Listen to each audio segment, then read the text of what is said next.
Let's turn our focus on Chad now. Chadians are voting in parliamentary, regional and municipal elections for the first time in more than a decade, continuing the former military-turned-civilian government's push to put the Central African country on a democratic path. But opposition party members are skeptical. For more on this, let's now speak to Kouam Joel Honore, Cameroonian video journalist covering the West and Central Africa elections as well. Thank you so much for your time this afternoon, Kouam Joel.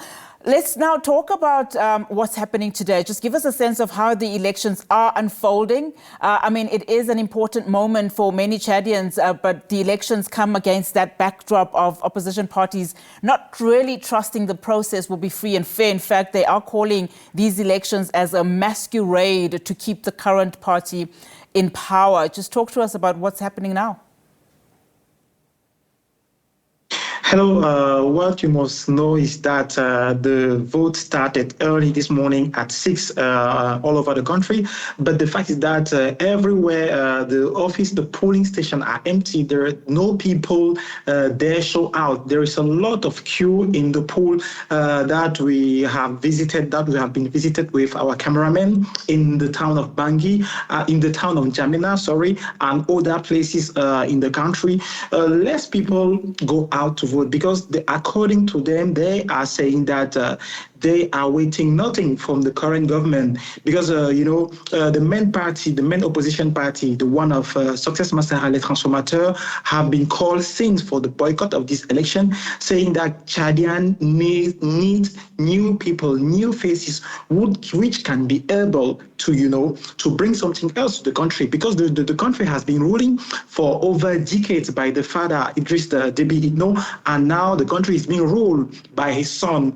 They are considering their country as a monarchy, and they think that what should they be doing, because if they already know what the result will be turned out, so there is no need for them to go out for vote. So there is not much people outside there to vote in the town of N'Djamena, the capital, since morning time. Maybe in the afternoon things will change or evolve, but for now there is a not large queue of people. People are not yet out to vote. Yeah. And just talk to us about, what the people on the ground are actually hoping for, because it was really hoped that these elections will see some form of a transitional period, as you've explained, from the late former president, who has died, and of course his son taking over in 2021, that there was going to be that transition that will spell, a start to a democratic path for the country. What are they saying on the ground? And I mean, what's likely to happen should there be a low voter turnout by the end of today? It is a low voting turnout since morning time, because until now, my cameraman is still out there to see the turning point, what is going on. Just a lot of people, they show out. So they are not expecting something really interesting or important. They were expecting something during the last presidential election, has been rolled in May this year. They have been waiting for the opposition to take the lead of the country, but nothing such like that happened. And that is why the opposition ruling party, the opposition main party, the Transformateur, have been called for the boycott. According to some observers, it is a response to that calling of boycott, which is being followed by the population, because since morning time, nobody they show out. There's not much people that are saying in the polling station to vote. So according to other observers, they are quite sure that the ruling party, the current ruling party, the MPS, will lead this election, because we have 3 elections. You have a municipal election, you have parliamentary election, and you have provincial election. So they are going to lead the poll, according to what we are saying, because they were everywhere. They have been investing all the field during campaign. We have been monitoring, we have been watching them.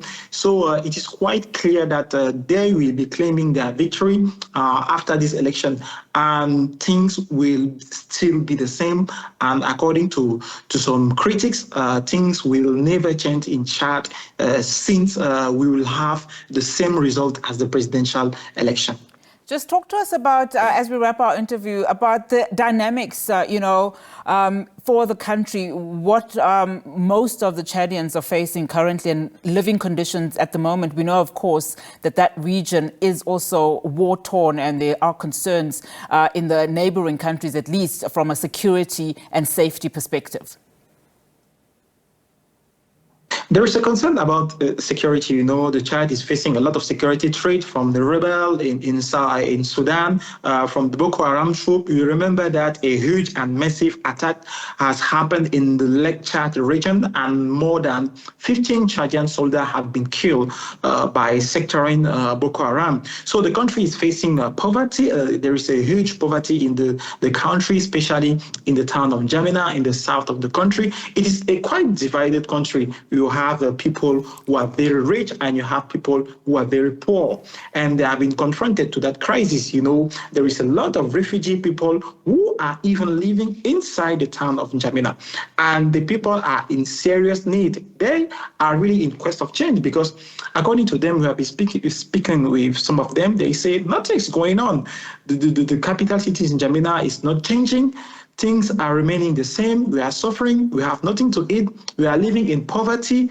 Our brother and sister are being killed, and all the focus are on the army. And you know that currently the president, the current president, have been called for the departure of French soldiers. You know that there have been 3 main bases of French soldiers there, one in Abéché, one in Faya, and one main in N'Djamena. They have been calling to the French departure, according to them, because they say they will be able to defend themselves. So country is facing a lot of security issues, poverty, and a lot of other issues. So that is the fact, yeah. All right. Thank you so much, Kouam Joel. Let's leave it there for now. Thank you so much for your time. Kouam Joel Honore is a journalist there covering the Chadian elections for us.